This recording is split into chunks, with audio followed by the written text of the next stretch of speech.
Hello, GSD. This is Shanan Steere. Again, I'm super excited to bring one of my favorite people and an interview. This is Joel Rico out of Sacramento. And Joel and I were coaches together starting in 2009. And what I would tell you about Joel is he is the master of language. And so as we talk about systems on this channel a lot, we're going to talk today about systems in language and how that all plays together. So Joel, quickly introduce yourself, and then I want to get into a really good conversation about sales language. Sure. So hi, I'm Joel Rico, and thanks for having me. And let's see, what kind of an introduction would you like? I started my professional career as an engineer. I have a degree in engineering, a degree in math. I was the smart, nerdy guy in the corner designing things. And then in pretty short order, after being an engineer in a few industries, I figured out I didn't really like being an employee. And so I bought one of these get rich quick workshops from TV at like 3 in the morning. And I started, in real estate. So I started buying and flipping houses. And I thought, well, that was really fun. I mean, I had a good time doing that. And then kind of a weird twist. I had these, every time I had to buy or sell a house, every time I got to buy or sell a house, I had to deal with some agent and they were terrible. So I thought, this isn't going to work. If I'm dependent on them, I'm stuck. So I went and got licensed just for me. And then people around me were like, oh, you have a license? Will you help me? And before you know it, I was selling real estate.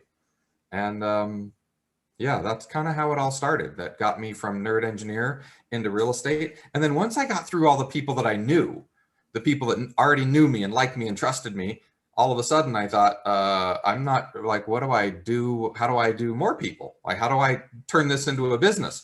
And my communication skills were terrible. So I just, like a good engineer, I started studying. And a few years of that, before you know it, I was rookie of the year at Remax and started teaching classes there, and I've been teaching this kind of communication model ever since. So how's that for a quick intro? That's awesome. How did you get into coaching?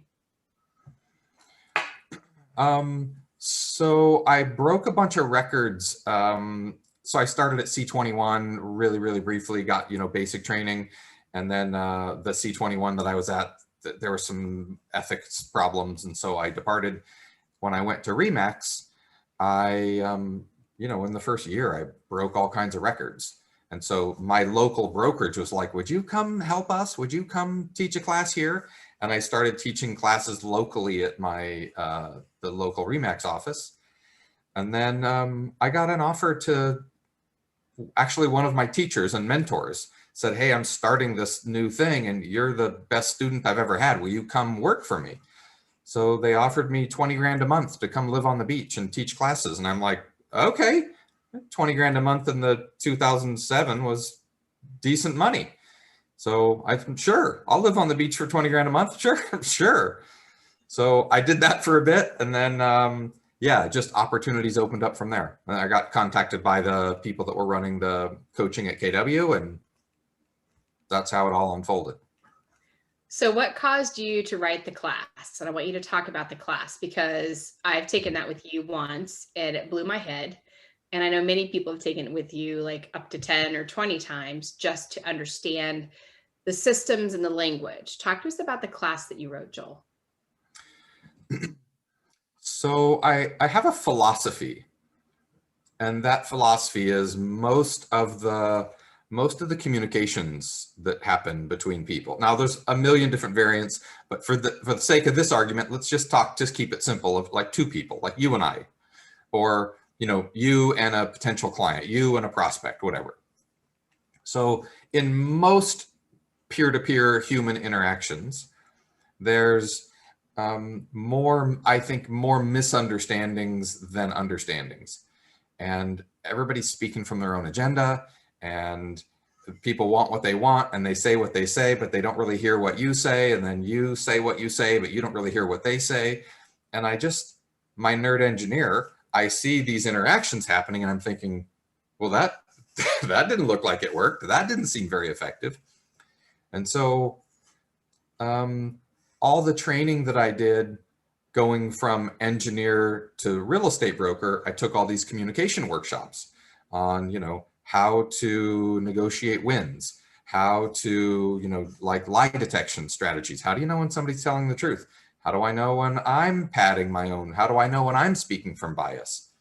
All these different tools. So in that process, I became an NLP master, and I became, I forgot what the name of that is at the moment, master tech or whatever they call it. And I became a licensed hypnotist. So all these tools to, understand the way that we convey information back and forth between each other, it just felt so broken. And when I hear people speak, I'm sitting at a restaurant, I'm in California, restaurants just reopened, but sitting at a restaurant, I could hear the two people next to me and they were both talking about whatever. And I could tell they were both on the same page. They were both on the same team, but they were arguing. And I'm like, what's going on? They're both saying yes, but they're fighting with each other. So it just dawned on me that there's something in the way in which we are trained to speak, probably fueled by our horrible media, that, we talk over each other and we don't listen to each other. And we think if we don't get it resolved in a 3-minute soundbite, then screw you, I'm out of here.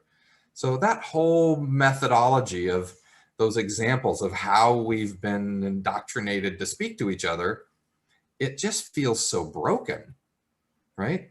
So I thought, okay, if somebody asked me this question, they said, if you had, whatever it is, if you had 10 one-hour sessions that you could turn somebody into a ninja Jedi, like, what would you teach them? Like, don't think of what could sell, but, like, what could you share with somebody that they would like come out the other end, like being a masterful communicator? What would that look like? And that's how that class came up. I'm like, well, they'd have to know how to do this, and they'd have to know how to do, they'd have to see this way. They'd have to have this tool. And so I put this curriculum together that is kind of like I like to say, kind of like the Karate Kid, the wax on, wax off. There's some exercises that, and you think this is kind of a silly exercise, but before you know it, you're like, oh, that's what I was doing. Oh, gotcha. So it was born like that, right? Like, what could you do that I could have the highest probability that just being exposed to it for these lessons, that people come out knowing how to do it. So here's one of the coolest things I think about your class and what you teach, Joel, is it doesn't matter what behavior you are, because every behavior can play in this, right? Like, you and I are complete. What do you mean, what behavior you are? Yeah, like on the disc, right? Like, it doesn't matter how you're hardwired. This is a learned patterns communication. So I think that I hear that all the time, right? Well, I'm a blank, therefore I can't clearly communicate or whatever. And it really is just about being learning based and understanding it, because you and I are on the complete opposite of the DISC. However, when I've gone through your class and learned how to do things, right, it makes it so much more logical. So how many different language patterns are there? How many are there, or how many are in this course? How many do you teach? Like 25 or something. So give us some examples of those, because some people may be watching and they're like, I've never heard of a class talking about communication like this. What are some examples? So one thing before the example is, you brought up a really interesting thing is, what about DISC? And I'm high C D, and you're probably high D I think. So we're kind of opposites, maybe not polar, but we're not on the same page that way for sure. But the thing that I think when you start talking about DISC, that where people go astray is, we believe we put people in this box. So consider DISC is 4 quadrants, right? You're this one, this one, this one. There's 4 or some combination thereof. But human beings are dynamic and not static. So if I think that you, Shannon, if I think, well, Shannon's a D, so I only speak to you like a D all the time, are you always a D? No. Nope. So that's the problem. Like, those tools are helpful, but you're not always a D. So the tools that I focus on, I think are elevated above those kind of tools, because I'm not always a C. when there's a deadline looming and the tensions rise, my C takes a back seat and my D starts like breaking things and throwing things out of the way, right? So I'm just glad you don't think that I'm always a dick. So that's good. oh, that's funny. So your question was an example of a pattern. Mm-hmm. So I try to leverage things that are kind of innate to human beings. So one of the patterns that we go over in the course, in the objection handling portion, first of all, I try to set the course up to where we do the exercises that prevent objections from happening at all, right? In my perfect world, all of those things, I don't create the space for those objections to occur at all. However, if they do occur, I have tools to handle those. So one of those tools is based on an innate human tendency called reciprocity. So we all know reciprocity. We all use reciprocity. It's something that's just innate to how we are, right? So what do I mean by reciprocity? I don't know. Somebody invites you over for dinner. What's the first thing that you say? Can I bring a dessert? Can I bring a bottle of wine? You know, what can I do for you? Right? We have this innate thing that, you know, I want my relationships to remain in balance. I don't want to be beholden to somebody. I don't want somebody beholden to me, right? I want things to, and that's innate to human beings. So we have one of the objection handling tools that's based on these human traits like reciprocity, right? So what does that sound like? So it's in this one technique, there's a few steps, but I'll streamline it a little bit. So let's say that you get something like, hey, Joel, I'm going to interview a few other agents, and the other agent said that they will do 4%, and you're telling me 6%. I don't know, 4% sounds better to me. I like 4%, and you want 6, so we're kind of stuck. All right, so from a communication point of view, what does that really mean? Does it mean they don't want to hire you? No, that's not what I heard. What I heard was they do want to hire me. They just have some uncertainty about this one thing. So what did they really say? What did that really mean? And what did I really hear? So inside of that, reciprocity might sound like, hey, Shannon, I totally appreciate that 4% looks like an awesome deal. I get it. And you know, what would happen if hiring a discount broker actually causes you to get discount offers? Because if they're taking a discount, it means one, either they're not good enough to negotiate their own fee, or they're going to cut some services somewhere because they don't have enough money to, you know, do the virtual tours and all of that.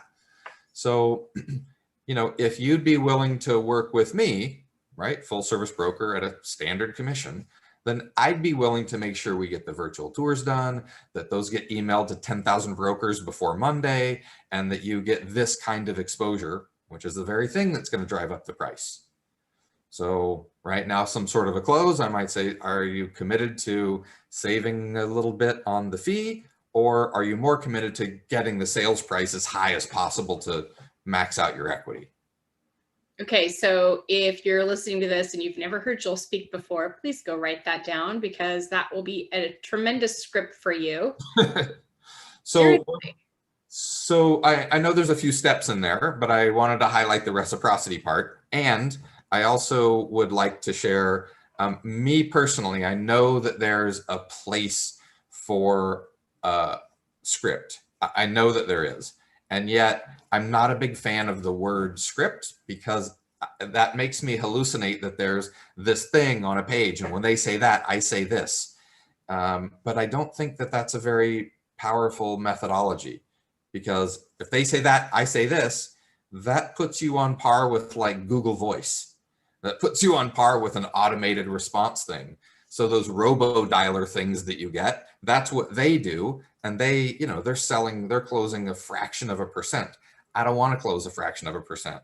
What I'm more committed to is learning a methodology on how to speak in real time by using this language methodology, such that I don't have to memorize anything other than, okay, so I know some agreement, I know some reciprocity, I know how to structure assumptions, I know how to structure like double binds and closes and options. So I don't really have much of anything memorized other than, it's a language. Like, you speak English, you speak German, you speak whatever. This is, it's the language of influence. So, how do I set up agreements? How do I highlight things in their best light? So this example was, you asked for reciprocity and they said, we want a lower commission. And so I said, oh, I totally get that. And what happens if that causes this problem? And then here's the reciprocity. So if you'd be willing to try me, I'd be willing to do these things that are going to raise your price. Right. So, right. You see how that triggers this piece in us that you can't really stop it from working. So I know, because I know you pretty well, that you may or may not have never gotten charged with a speeding ticket because you've probably whipped out your language when you get stopped. How critical is this in our own personal relationships so that we don't have misunderstandings in our relationships? I have gotten a speeding ticket or two in my lifetime, believe it or not. However, I've also talked myself out of more than I should have. I've gotten out of several. I don't know if you saw my Facebook post from a couple of years ago. I got pulled over for rolling a stop sign, and they misidentified my license plate or something. And in a few minutes, the SWAT team showed up, and I had assault rifles aimed at me on three sides from a misunderstanding, right? They're like, oh, we thought you were this other person. So yeah, talked my way out of that too.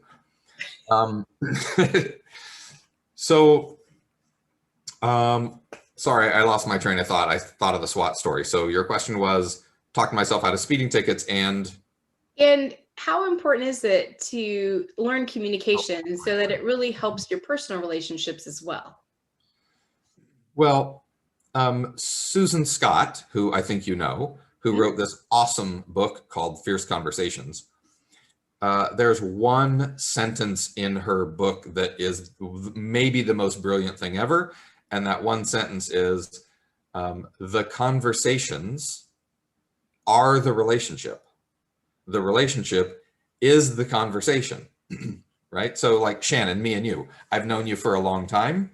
I can't think of a time that you and I have ever butted heads or had a conflict. I can't remember anything like that. So when I think of Shanan Steere, I think, oh, sure, I know Shanan. We're friends and she's a sweetheart. And like we have, right, everything's good because the conversations between us are smooth and easy. Mm-hmm. So what I like to say to people is, if you and your spouse are sweet and nice and supportive of each other, and you have parity conversations where you speak some and you listen some and you hear them, and it's the way conversation should be, then guess what? That's the relationship. And if you yell and scream and throw pots and pans at each other, that's the relationship. So the conversation is the relationship. And if your conversation is frustrated and I don't feel heard and they're not hearing me, and that's the relationship. So I get all kinds of really, really wonderful testimonials like, oh my God, my business doubled. But the ones that really make a difference for me is I hear people say, hey, not only did my business go up, but my relationship got better. My kids like me. I'm more fun to be around. Like I fixed this problem, my long lost estranged sister, like we're now buddies again. So the ones that really make a difference, the ones that really land for me are, these relationships in my life that were screwed up, and now they're better. Right. And even if you're going on a cold listing appointment, even if you're returning a cold internet lead, those are relationships that are about to happen. It goes from, an unsolicited email to a phone call. That's maybe step one, to maybe a meeting in person, step two, to maybe a signed contract where we're going to work together. So these relationships keep getting more and more evolved and more complicated and more faceted. So every one of those things is a relationship. And our ability to hear people and listen and be heard and get our point across it's everything. It's everything. So I think of it as all of this is life, and your business is one facet of your life, right? Your personal life, your relationship, your family, your kids, that's another facet of your life. Your friends, your buddies, that's another facet of your life, right? So business and selling a bunch of houses is just one facet. So I don't believe that there's a way for you to be just a ninja in business and just be an extraordinary business person and have the rest of your life be garbage. Right? It doesn't work that way. No. It doesn't work that way. So my favorite quote from Susan Scott, and you and I have listened to her several times at some different clinics, was relationships happen one conversation at a time, and relationships are also destroyed with a lack of one conversation at a time. And then happens gradually and then suddenly. And so this happens with our clients too, right? Like how many times, and I'm talking about myself when I say this, I mean, the agents watching this may never get in this situation. However, sometimes I get in a really tight situation with people, and sometimes it's because I just didn't have the conversation early enough, or I wasn't as clear and made sure that they got the understanding that I thought I was giving at the time. And so I will tell you, the one thing that I've learned from you is keyword backtracking is probably the most critical thing that I've learned in one of the language patterns. And it's something that I really coach to in recruiting is, the first word of the next sentence, because I take them through a question circle. And then the next thing is the keyword backtracking. That is something that the person just said. How important is keyword backtracking to get understanding in communication? Well, I don't know that that's something that's measurable, but just for those people listening that haven't heard the term keyword backtracking, keyword backtracking is a fancy term for using the language of whoever you're speaking to, right? So if you're selling a house for some hip dude who's a surfer guy in California, then I'm going to say, hey, dude, right? So I'm going to start adopting some of their dialect and some of their key words, and I'm going to start using the same keywords that they use. Why would I do that? Because that's the very thing that has them feel heard, right? So one of the places where I think is one of the things that I think is the most important is the fine line between meaning and understanding. So if somebody says I want a big house. Okay. What's a big house, right? For those of you that don't know, Denzel Washington had a house built in the Hollywood Hills that is in excess of 100,000 square feet. Okay, so, hey, I want a big house. What the hell's a big house, right? So I don't know what that is until I ask. So what people say and what they really mean and what I really hear may not be the same thing. And so keyword backtracking moves us closer to being, on the same page. So a perfect example here, since I assume that most of your audience is selling real estate, is when a client or a prospect, when a prospect says, hey, will you cut your commission? Now, it doesn't matter how they ask it. Hey, will you cut it? Hey, can I have a discount? They said 4, you said 6. Would you match them? However they ask, when they ask for a commission discount, what do they really mean? So Shannon, fire off a few. What could they mean if they go, hey, can I have a discount? What do they mean? I just want to save money, right? I want the best deal. Okay, so that was 2 things. One is I want to save money, which is the belief. What they really mean is there's a certain pile of money and some of it's going to you. And if I can make the piece going to you a little smaller, then my pile is a little bit bigger. Therefore, they don't see any relationship between commission and net. They just think there's a pile of money, and the less they can give you, the more they get to keep. All right, that's one thing they could mean.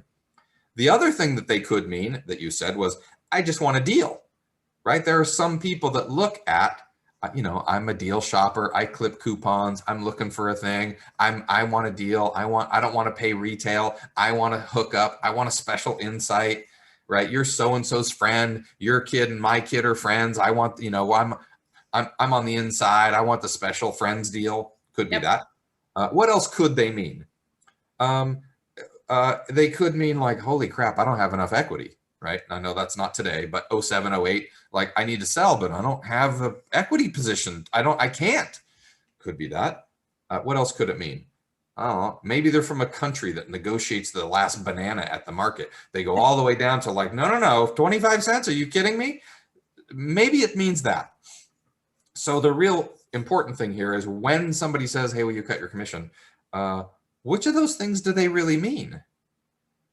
I don't know. Maybe they think, well, Shanan, I mean, come on, you look like you're 25. How much experience could you have? If I'm gonna list my house with you, you look like a baby. So if I'm gonna list it with you, then I'm gonna take a risk by going with somebody so young. I'm willing to do that, but I want a discount.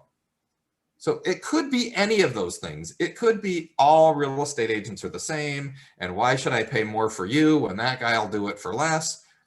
Any one of those things could be the meaning that this prospect has. So when they say, will you cut your commission? Which of those meanings is the real meaning? The problem is we don't know. Well, the problem is that we don't know what the real meaning is. And so what happens is, what does it mean to you? So Shanan, when somebody says, hey, will you cut your commission? What's the first thing you think of? Well, they don't understand what I'm going to do. They don't understand where the money goes. They think I'm not very good at this. Oh yeah. Well, so what happens is they think, well, they're all the same, or they think I don't have enough money to do that. But what you hear is, well, they don't think I'm very good. So we end up responding with, well, let me tell you how good I am. So we end up answering a question that they didn't ask, which demonstrates that we didn't hear them. Now they feel like that person's not even listening. They didn't even hear what I said. So therein lies the problem. So your question is like, how do we know which one they really meant? Yeah. Well, we have some techniques to put us on the same page, but the most obvious one is to ask. Say, great, I appreciate the question. What are you hoping to accomplish? What are you looking to do? Right? So before I have an answer, I'm going to get really clear on what's the question. 9 times out of 10, we're answering the question that we hear, not the question that they mean. Right? So I want to get clear on what do they really mean. And there's a tool in the curriculum called level shifting. And the level shift is a tool that puts us on the same meaning before we invest in a response, right? Before we answer the question, we get on the same page. So at least I'm answering the right question. So tell us about your class, Joel. Yeah, so the class is, it's been under a few names over the last 2 decades, but the class is called Persuaded. It is officially under the umbrella of the Ben Kinney companies. I'll send you a link. You can hyperlink and have people come sign up. The class is 16 weeks and it's 12 weeks of focused language type training with me. And it's about rapport and getting people, to instantly connect. And then some of these language tools that I demoed today. And then that's 12 weeks with me. And then it's 4 weeks of Ben Kinney himself or Debbie DeGroat. And those two come in and they do some summaries and they contribute a little piece to the wrap up at the end. And it's all done over Zoom, so you can be anywhere in the world, and it's basically just like this. And the course is now, it used to be 1. The course is now 2 calls a week. So I have 1 call a week that's a training call, and there's a curriculum, and there's a flow, and there's an order, and there's topics, and there's handouts, and there's notes, and there's examples. And then the second call of the week is like this. It's just me going, okay, how'd that go? How can I help? Where are you stuck? Like, what did your client say? and it's just a Q&A call where we just iron out whatever bugs show up. So yeah, that's teaching the class with 2 calls a week. Like, that's really been a game changer, because it gives people the opportunity to say, hey, I tried this and I got stuck here. What went wrong? We can dissect it and say, you know, it looks like this happened and you could have tried this. Oh, I didn't think of that. So that Q&A call is it's a fun way to iron out any wrinkles and you know, get people into motion and then help keep them in motion. So if they've taken the language of sales way back when, yeah, this is probably a lot more updated. And I will tell you, I would love to have had open office hours with you, because when I'm writing my sentences for my assignment of the week, right, that would have been great to get on and go, am I on track with this? Am I, you know? And the other point I want to make is that this class is not about tricking somebody or having pseudo mind tricks. And I hear that sometimes going, well, this sounds like manipulation to me. How would you handle that as a question? Because I think this is really important. Yeah, I appreciate you bringing that up. That's a really good point. So in my background, there's obviously I'm an NLP master practitioner and a hypnotist, etc. And yes, some of these tools have been used and with nefarious purposes to manipulate people. For sure, they have been. Which is why I don't really watch TV, because every TV commercial, I'm like, oh my God, look what they're trying to do, right? So it's very easy to use these tools to manipulate. All the examples in the class are all altruistic. And so one of the things that I do, the whole context of the course is client-centric. Right. So the whole course starts with, so Shanan, tell me, you know, what's important about getting that bigger house, right? All I want to do, everything is around the client.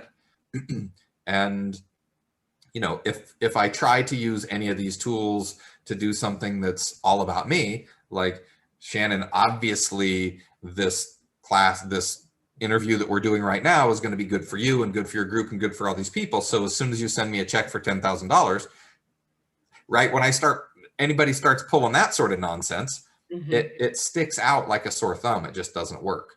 So, yeah. Is it possible that somebody could try to pick up some of the techniques from the course and try to use them in a manipulative fashion? I mean, it's possible.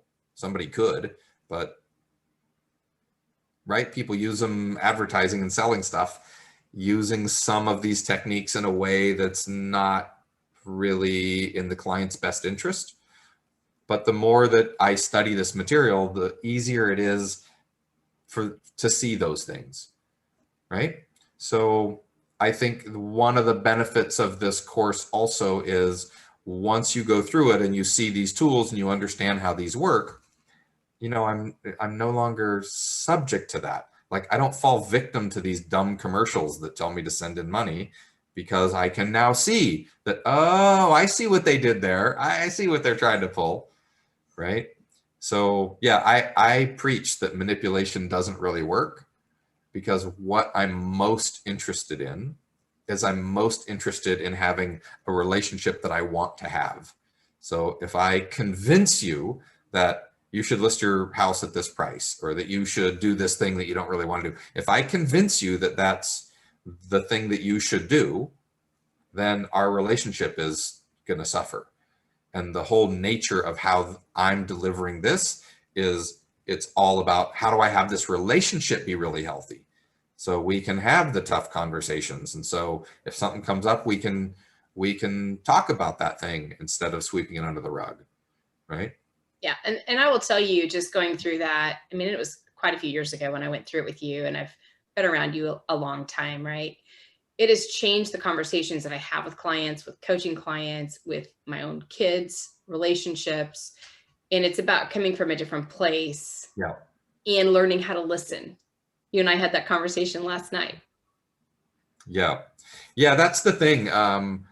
I don't promote that very much, because if I say, hey, it's a workshop that's going to give you superhuman listening abilities and you're going to be a great listener, like, nobody signed up when I said that, right? But the truth of it is, as you get these tools and you understand a little more so the way the elements of communication and what do they really mean and what's nested in there, it kind of gives you some superhuman abilities to read between the lines.